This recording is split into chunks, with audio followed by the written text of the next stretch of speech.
In this lesson, we're going to take a look at Miles Davis's solo on So What, how he plays in the first 16 bars of this classic tune.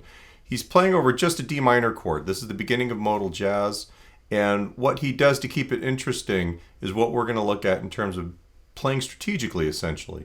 Being able to play over one chord and to keep it interesting. And what he does, essentially, is he plays with simple ideas first, and then he doles out parts of the sound, whether it's the Dorian sound, the melodic minor sound.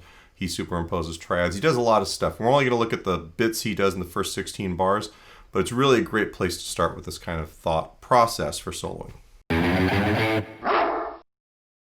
I'm Mark from Jack's Guitar Tracks. If you look at the video description below, you're going to find links to the printable PDF of this video lesson, the backing tracks that I use, and some of the other lessons we've done in the past that'll help you understand the scale fingerings and some of the techniques we talked about in this lesson.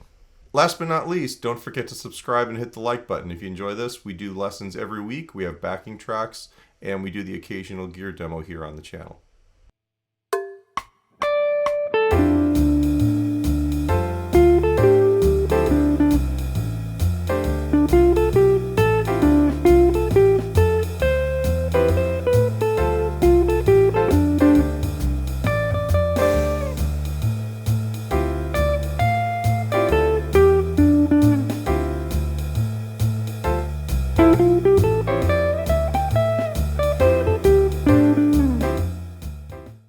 So we're going to divide these 16 bars up into 5 phrases or 5 sections. We're going to take a look at what Miles does that actually keeps us interested for that long at that tempo over one chord.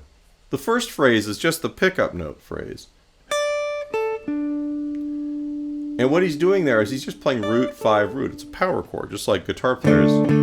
You know, we tend to play that all the time, but he's actually just playing it or expressing it melodically. And what's nice about that is that there's nothing there that tells us, is it Dorian, is it minor, is it major? You know, the only thing it's not is it's not an augmented or a diminished sound because we have the root and the 5. That leaves it open for what he's going to introduce later on. The next thing he does, and we have a lot of this in the solos, where he uses notes of the minor triad, which is root, minor 3, and 5, and then he also adds the 4th note of the scale. If he was just soloing using the chord tones, right, it wouldn't really sound like much because they're all part of the chord. There's no tension there. So by putting the 4th note, suddenly we've got a note that actually says, hey, this is a question and we need to resolve it. We need to go back to a chord tone. So phrase number 2, 1, 2, and 3, 4, and 1, and 2, 3, 4, 1, and 2, and 3, 4, 1, 2, and 3, 4. He's essentially developing this phrase by repeating it 3 times. The first time he starts on the minor 3rd, and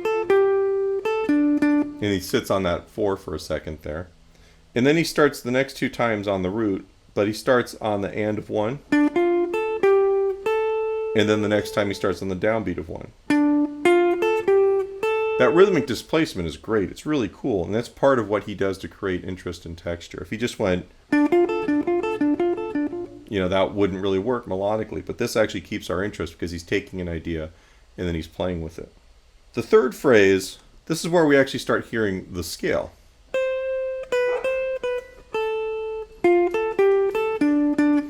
The first measure of that, we finally hear the minor 7 and the 6. So saying, hey, you know what? This is pretty Dorian sounding. The other thing he's doing is he's letting these notes sustain for a long time. Right? The other phrases tend to be short. Miles plays with a lot of space. These notes contrast. It opens it up a little bit. Then we have kind of returning to our phrase from section number 2. Section number 4, that's just the root, and then root, minor 3, root 5, 4, root, root. I can play that in time a little bit better. Alright, that's more of our minor triad with the 4th added. The 5th part of this, we're actually getting a little bit of a scale and a little bit of a different sound or different color. Alright, we're starting on 2, and we're going 2, minor 3, 4, 5, and then major 7, which isn't in any of these sounds we've talked about to this point. And when you get a minor 3rd and a major 7 in a scale, there are 2 options. One of them which is the one that we're really going to be dealing with, is a melodic minor scale where it's got a major 6, just like the Dorian. So it's essentially a Dorian scale with a major 7. The other one is harmonic minor, which has a minor 6. All right, it sounds more like that. That's really based off of your natural minor scale, and we're not doing that one. So we start on the 2. That's the root, and then this is the 2, 4, 2, right? And he does something a little bit later on, which is really cool because he's still in D Dorian, but he's playing a C major triad. And that C major triad gives us the minor 7, the 2, or the 9, and the 4, or the 11th, right? And up when we're that high, I like to think about this as 9 and 11 because they're color tones. Very different color. And it actually works really cool to kind of lift the solo. Listen to that later on. That's not part of this lesson. But those notes, there's a reason why he goes up there. The other thing that he's doing in phrases 4 and 5 is he's finally getting out of the octave that he was doing everything else in.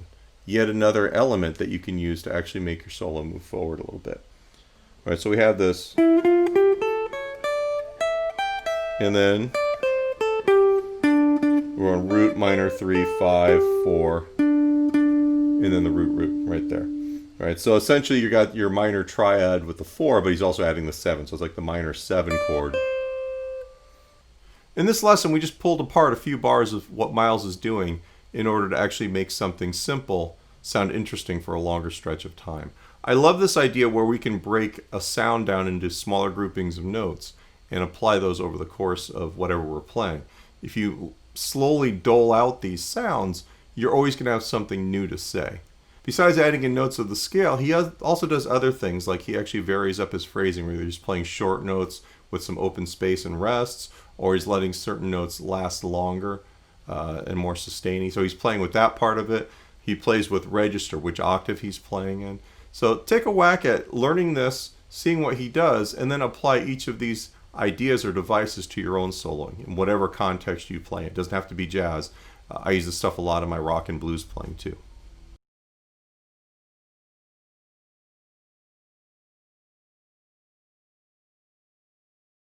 He's essentially playing one phrase, and he's developing it over the course by moving it around rhythmically and playing.